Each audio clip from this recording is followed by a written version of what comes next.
Rejection and selection, it's all the game of your resume. तो जो भी आप रिज्यूमे बनाते हो, जैसा भी रिज्यूमे बनाते हो, वो आपकी पूरी पूरी प्रेजेंटेशन होती है अबाउट योरसेल्फ। तो आप अपने आप को कैसे प्रेजेंट करते हो, actually I can say resume is a marketing way. आप खुद को मार्केट कर रहे होते हो, तो खुद को प्रेजेंट कर रहे होते हो, तो सबसे अच्छा आपको क्या होना चाहिए, आपकी स्किल सेट और क्वालिफिकेशंस को एक्सप्लेन करने वाला या डिफाइन करने वाला वो रिज्यूमे होता है। तो आपको रिज्यूमे पे बहुत ज़्यादा काम करना है। आपको और चीज़ें भी फोकस करनी है, बट पहले आपको रिज्यूमे, क्योंकि आपकी स्किल्स और आपके क्वालिफिकेशंस को लेकर के आपके जो भी माइंडसेट है वो रिज्यूमे में दिख जाते हैं। रिज्यूमे में आपकी सारी चीज़ें, एलिजिबिलिटी आपकी दिख जाती है कि आप उस रोल के लिए स्टैंड करते हो कि नहीं। So welcome all of you to the easy apply.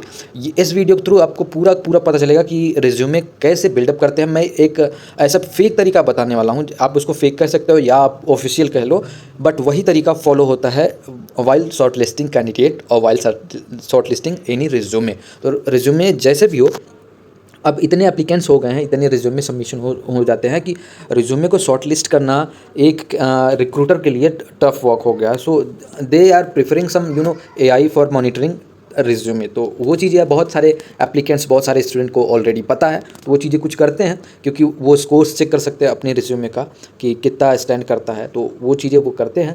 And कुछ लोग नहीं करते हैं, वो ऐसे डायरेक्टली कोई फॉर्मेट उठा लिया, उस पर बस एडिट करके सबमिट कर दिया, और वही सबमिटेड रिज्यूमे हर कंपनी हर रोल के लिए एक ही रिज्यूमे आप अपलोड करते रहते हो। तो सबसे बड़ी गलती वही है। So here is the video of game of your resume. So all you need to do is write down all the step I'm going to explain you. So let's start the video, and I'm going to also explain the dark side of placement drive, जो कि follow कर जाती है recruiters के द्वारा। जो recruiter आप candidate को जिस हिसाब से मॉनिटर करते हैं, जिस हिसाब से शॉर्ट लिस्ट करते हैं, वो सारी चीज़ें भी हम इस वीडियो में डिस्कस करेंगे।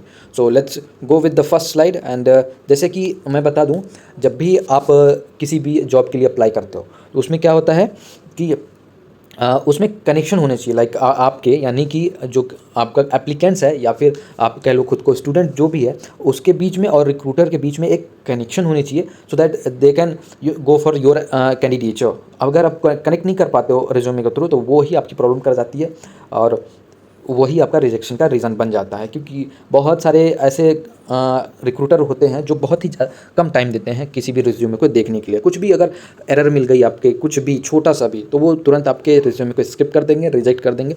तो वो चीज़ें आपको अवॉइड करनी है। जैसे कि आपके बीच में जैसे वो गैप क्रिएट कर देती है रिक्रूटर और एप्लीकेंट्स के बीच में, तो वो आपको देखना है। और जैसे इस हिसाब से होता है कि जब भी आप कोई एप्लीकेशन फॉर्म सबमिट करते हो, रिज्यूमे सबमिट करते हो, तो आप डायरेक्टली जाके फॉर्म मत भरा करो। पहले आप उसके जो भी जॉब डिस्क्रिप्शन है उसको फॉलोअप किया करो, उसके हिसाब से कुछ चेंजेस किया करो। चेंजेस करने के बाद उसमें अपलोड किया करो, so that they can connect with the job description, so that can go for your candidature. तो वो चीज़ें आपको बहुत ज़्यादा ध्यान देनी है, ताकि आपका रिज्यूमे सेलेक्ट हो पाए for the first time.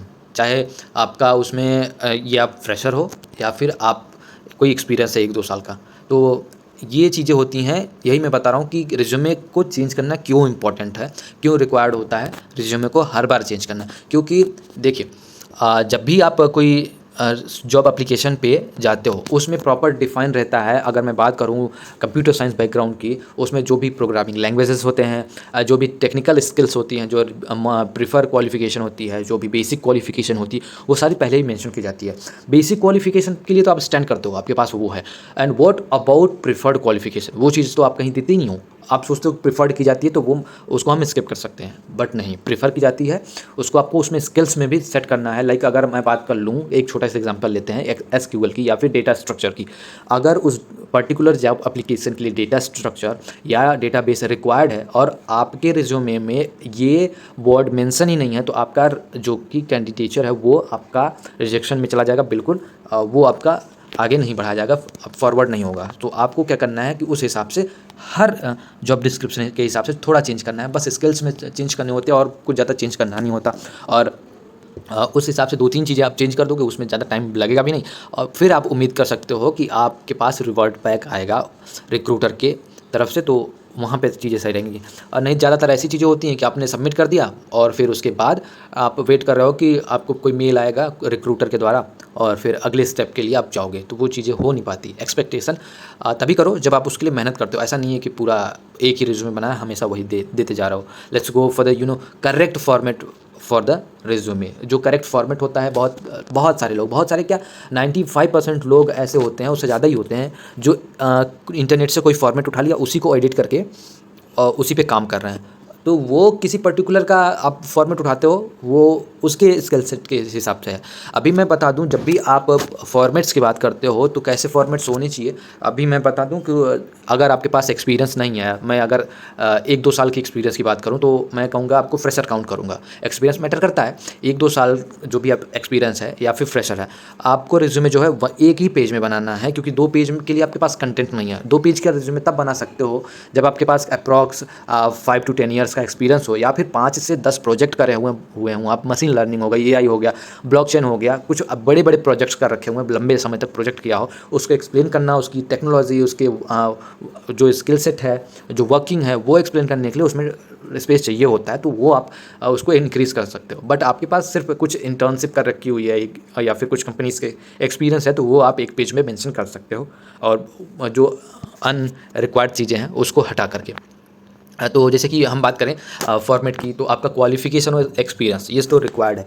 Qualification और एक्सपीरियंस में ये मैं बात करूँ कि कुछ लोग को ऐसे समझ में आता है, बहुत सारे आपको यूट्यूब पे ही वीडियो मिल जाएंगे जिसमें कहा जाता है कि पहले क्वालिफिकेशन को रखें या पहले एक्सपीरियंस को रखें, पहले कौन सा हम हेडिंग रखें और कौन सी चीज़ पहले हम बताएं। तो वो मैटर नहीं करता, मैटर ये करता है कि आपका क्या क्वालिफिकेशन या एक्सपीरियंस है जो उस पर्टिकुलर जॉब डिस्क्रिप्शन में फिट बैठता है। अगर आपके पास एक्सपीरियंस है, आपने कोई इंटर्नशिप कर रखी हुई है, तो वो इंटर्नशिप आपके उस नए रोल के लिए किसी तरीके से रिलेटेबल है कि नहीं। अगर रिलेटेबल है, बहुत ज़्यादा रिलेटेबल है, एक्सपीरियंस पे उसको पहले डालो, और एक्सपीरियंस पे डालने के बाद जो भी आपकी जैसे कि आपने काम क्या किया हुआ है, उस पर रोल क्या है आपका, और क्या क्या स्किल सेट आपने उस पर दिया हुआ है, क्या क्या टेक्नोलॉजी यूज़ की हुई है। जब भी आप जैसा ऐसा कुछ टेक्नोलॉजी की बात करें, स्किल सेट की बात करें, या फिर आप लैंग्वेजेस की बात करें, जो भी रहा है उसको आप क्या करते हो कि ऐसे डायरेक्टली लिख देते हो। तो उसको वो नहीं करना, उसको करना है आपको हाईलाइट, जैसे कि आप उसको बोल्ड कर सकते हो, क्योंकि रिक्रूटर बहुत ज़्यादा समय देगा, करीब 10 से 15 सेकंड या 20 सेकंड समय दे देगा, उतने में आप उसको दिखना चाहिए, नंबर्स दिखने चाहिए। लाइक अगर मैं बात कर लूँ आपके क्वालिफिकेशन में, तो आपके क्वालिफिकेशन में मान लीजिए आपके अच्छे CGPA या परसेंटेज है, आप उसको बोल्ड कर सकते हो, उसको हाईलाइट कर सकते हो, सो दैट जो भी रिक्रूटर है जो आपका रिज्यूमे देख रहा है उसकी उस पर नज़र जाए। नज़र जाने का ये मतलब होता है कि वो चीज़ें आपकी और देखेगा। लाइक अगर आप मैं बात कर लूँ कि कॉलेज के टॉप 3 स्टूडेंट रहे हो, तो वो नंबर्स आप दे सकते हो, या गोल्ड मेडलिस्ट रहे हो, या फिर कुछ भी ऐसा कुछ रहा हो जो आप जो नंबर्स में दे सकते हो, जो आपको प्रॉपर्ली डिफाइन करे, उसको आप बोल्ड रखो हर एक चीज़। तो हर लाइन में अगर आपको ऐसा मिलता है, कुछ चीज़ें बोल्ड बोल्ड मिल जाती हैं, कुछ हाईलाइटेड चीज़ें मिल जाती हैं, तो वो बड़ा सही रहता है। तो क्वालिफिकेशन और एक्सपीरियंस में ये, जैसे टेक्नोलॉजी, या फिर अगर कंपनी अच्छी है आप उसको कर सकते हो, हाईलाइट कर सकते हो। और कंपनीज़ के हाइपर लिंक, तो जब भी आप रिज्यूमे बनाओ, मैं सजेस्ट करूँगा किसी फॉर्मेट में ना जाओ। आप फॉर्मेट में जाओ तो इंटरनेट की कुछ वेबसाइटेड हैं, जो डिस्क्रिप्शन में आपको लिंक प्रोवाइड कर दूँगा, तो वहाँ से आप जा सकते हो, एडिट कर सकते हो। किसी पर्टिकुलर का फॉर्मेट चूज़ करके आप उस पर एडिट करना, वो नहीं। आपको एक ऐसा मिल जाएगा जहाँ आप खुद अपना तैयार कर सकते हो, जो कि आप उसमें हाइपर लिंक्स लगा सकते हो, उसमें पूरा इमेज ऐड कर सकते हो, वो सारी चीज़ें जो प्रोफेशनल लगे पूरी की पूरी। एक बेसिक रिज्यूमे भी प्रोफेशनल लगना चाहिए, क्योंकि लगना चाहिए कि आप उस पर काम किया हुआ है। ऐसा नहीं कि मतलब सिर्फ एप्लीकेशन के लिए रिज्यूमे रिक्वायर्ड है तो आपने उसको दे दिया, तो ऐसा बिल्कुल नहीं लगना चाहिए। उसमें हर चीज़ का, जैसे कंपनीज़ की बात करते हो, या फिर आप अपने लिंक्डइन अकाउंट की बात करते हो, गिटहब की बात करते हो, या फिर जो भी आपका कोडिंग का बैकग्राउंड रहा है, उन सब की लिंक्स जो है आप हाइपर लिंक्स में प्रोवाइड करा दोगे, तो जो भी रिक्रूटर रहेगा उसको समझ में आएगा, तुरंत वो क्लिक करके ओपन करके देख लेगा, तो आपकी कैंडिडेचर जो है वो और अच्छे से बढ़ जाती है, आप स्टैंड करते हो उस पर्टिकुलर रोल के लिए। तो ये चीज़ें आपको ध्यान में देनी है, ये ज़रूर करना है। और जैसे अभी ये स्किल और अचीवमेंट की बात करें, तो जो भी आप अचीवमेंट करते हो, जैसे कि कॉलेज की बात करें, तो कॉलेज में बहुत सारे फोरम्स होते हैं, बहुत सारे कल्चरल इवेंट होते हैं, जो भी इवेंट्स होते हैं, जो भी फोरम्स होते हैं, उसमें अगर आपका रोल रहा है तो आप उसको हाईलाइटेड ज़रूर करें और उसको मेंशन ज़रूर करें, अचीवमेंट्स को। जैसे आपने स्पोर्ट्स में कुछ अचीव किया है, कुछ भी कहीं भी अचीव किया है, कोई कोडिंग कॉन्टेस्ट दिया हुआ है, कोई इंटरनेट पे कुछ भी किया हुआ है, उस पर अगर आपके कुछ जैसे हैकर रैंक पे आपने 5 स्टार की अंडर की हुई है, जो भी है, आप उस पर नंबर्स पे हाईलाइट कर सकते हो। वो मेंशन करना बहुत ज़रूरी है, ज़्यादा स्पेस भी नहीं लगता, एक लाइन में लिखना है छोटा सा, उसको आप मेंशन कर सकते हो। और मैं बहुत सजेस्ट करूँगा कि आप अपने जो जो भी अचीवमेंट हो उसको और स्किल्स को हाईलाइटेड तरीके से उसको मेंशन करो, ताकि रिक्रूटर को वो चीज़ें दिखें। और एक चीज़ और आती है एक्स्ट्रा करिकुलम एक्टिविटी और हॉबीज़। तो हॉबीज़ तो आपको देखो, अगर आप जगह बचती है तो आप मेंशन कर दो। और वैसे भी जब इंटरव्यूअर पूछता है या फिर आप उस पे काम करते हो रेगुलरली तो आप उस पे दो, नहीं तो उस पे ज़्यादा टाइम देने या फिर उसको बहुत ज़्यादा हाईलाइटेड करने की ज़रूरत नहीं होती है, आप डाल सकते हो। बट जो हाईलाइटेड करने की ज़रूरत होती है वो होती है एक्स्ट्रा करिकुलम एक्टिविटीज़। तो ये इंपॉर्टेंट रखता है for getting placed. Extra curriculum activities आपके प्रॉपर कैंडिडेचर को एक्सप्लेन करता है। जैसे कि मैं बता दूं, अगर आपने किसी इवेंट्स में पार्टिसिपेट किया हुआ है या फिर आप, चलो मैं बता दूं, आप हर कॉलेज में प्लेसमेंट सेल होती है, उसमें अगर आप हो प्लेसमेंट सेल में कुछ भी किया हुआ है तो उसको आप मेंशन कर सकते हो, क्योंकि आप उसमें एक लीडरशिप स्किल्स आ जाती है। लीडरशिप में कहीं भी कुछ भी किया हुआ है, लाइक अगर मैं बात कर लूँ कि जो भी रहा है आपका कॉलेज का हिस्ट्री रही है, जो भी आपने कॉन्टेस्ट जीते हुए हैं या फिर पार्टिसिपेट भी किया हुआ है तो उसको भी आप मेंशन करो that you have participated on this final list रहे हो या फिर विनर रहे हो, जो भी रहा है वो आपको मेंशन करना है। क्योंकि जो इंटरव्यूअर होता है वो क्वेश्चन भी उसी चीज़ों पे पूछता है, लाइक अगर आपने ये किया हुआ है तो इसके बारे में बताओ, कुछ क्यूरियस चीज़ें बताओ कि कुछ उसको लगे कि आखिर ये है क्या चीज़, इसको थोड़ा मैं भी जानूँ। तो वो सारी चीज़ें आप अपने जोन में उसको रख सकते हो इंटरव्यूअर को, तो वो आपके लिए बहुत ही इंपॉर्टेंट रोल प्ले करने वाला है। और मेरे पास एक जो और चीज़ है, जैसे आप प्रोजेक्ट्स की बात करें तो प्रोजेक्ट्स आप रेगुलरली बनाया करो। जब भी जैसा भी छोटा बड़ा प्रोजेक्ट जो है वो, हर छोटा बड़ा प्रोजेक्ट रोल प्ले करता है अच्छा खासा। क्योंकि जब भी इंटरव्यूअर या फिर रिक्रूटर देखता है आपका रिज्यूमे तो उसमें प्रोजेक्ट्स, अचीवमेंट और स्किल सेट, ये सारी चीज़ें देखी जाती है। सबसे पहला जो होता है प्रोजेक्ट, आपने प्रोजेक्ट क्या किया हुआ है। अगर आप प्रोजेक्ट के बारे में बता रहे हो तो प्रोजेक्ट का जो नीड है एंड उसकी यूज़ क्या है, जो रियल लाइफ में उसका यूज़ है वो आपको एक्सप्लेन करना होता है कि रियल लाइफ में इसका क्या यूज़ है। तो जो यूज़ है वो आप हाईलाइट कर सकते हो। तो जब आप उसको हाईलाइट करते हो, जो आपके प्रोजेक्ट्स को अच्छे से डिफाइन करें कि आप प्रोजेक्ट को पूरा, जो भी आपने स्किल सेट उसमें यूज़ की हुई है, जो आपने कोडिंग यूज़ की हुई है, जो लैंग्वेज यूज़ की हुई, छोटे छोटे लाइनों में उसको लिख सकते हो। लेकिन हाईलाइट करने वाली चीज़ है कि रियल लाइफ में उसका यूज़ क्या है, स्कोप क्या है उसका, उस प्रोजेक्ट का। तो वो मेजर रोल प्ले करेगा, क्योंकि हर प्रोजेक्ट का कोई मतलब होना चाहिए। ऐसा नहीं कि कॉलेज में प्रोजेक्ट करने होते तो मैंने कर लिया, प्रोजेक्ट किया क्योंकि मेरा मन था प्रोजेक्ट करने का, और ये प्रोजेक्ट मैं रेगुलरली करता रहता हूँ। ऐसा नहीं कि अगर आप अपने रिज्यूमे में 2 प्रोजेक्ट मेंशन कर दिए तो 2 प्रोजेक्ट आप किए हो, इसका मतलब ये है कि कॉलेज की रिक्वायरमेंट थी, कॉलेज की नीड थी, तो आपने 2 प्रोजेक्ट कर लिया। तो ये गलत है, क्योंकि आपको दिखना चाहिए कि आप उस चीज़ों को यूज़ करते हो। अगर आपके पास नॉलेज है तो यूज़ करते हो। तो प्रोजेक्ट्स आप छोटे बड़े जो भी है, प्रोजेक्ट्स हमेशा बनाया करें। प्रोजेक्ट आपके रिज्यूमे में होना चाहिए, प्रोजेक्ट अपलोडेड होने चाहिए, आपकी जो प्रोजेक्ट की लिंक है वो भी दी हुई होनी चाहिए आपके रिज्यूमे में। और रिज्यूमे जब भी सबमिट करें पीडीएफ फॉर्मेट में सबमिट करें, और उस पीडीएफ को अच्छे से देख लें वो ओपन हो रहा है मोबाइल्स में, लैपटॉप में कि नहीं हो। पता लगा कि रिक्रूटर अपने फ़ोन में ओपन कर रहा है, आपका फॉर्मेशन सही हुआ ही नहीं पाया है और उसमें जो भी अलाइनमेंट्स हैं वो इधर उधर हैं, तो वो चीज़ें बहुत वाहियात तरीके से इम्पैक्ट करती है रिक्रूटर के लिए। तो वो चीज़ आपको ध्यान देनी है कि आप पीडीएफ फॉर्मेट में प्रॉपर अलाइनमेंट के साथ, प्रॉपर फॉर्मेशन के साथ प्रोवाइड करें, और 2 4 10 कलर ना यूज़ करें, मैक्सिमम 2 कलर ही यूज़ करें अपने रिज्यूमे में। और बहुत ज़्यादा हिस्ट्री लिखने की भी ज़रूरत नहीं है कि पूरा एड्रेस लिख रखा है, डेट ऑफ बर्थ वगैरह लिख रखा है, सब कुछ हिस्ट्री देने की ज़रूरत नहीं है। आपको जितना शॉर्ट करना चाहो उतना शॉर्ट कर दो अपने रिज्यूमे को, लेकिन जो इंपॉर्टेंट चीज़ें हैं वो मेंशन करना बिल्कुल ना भूलें।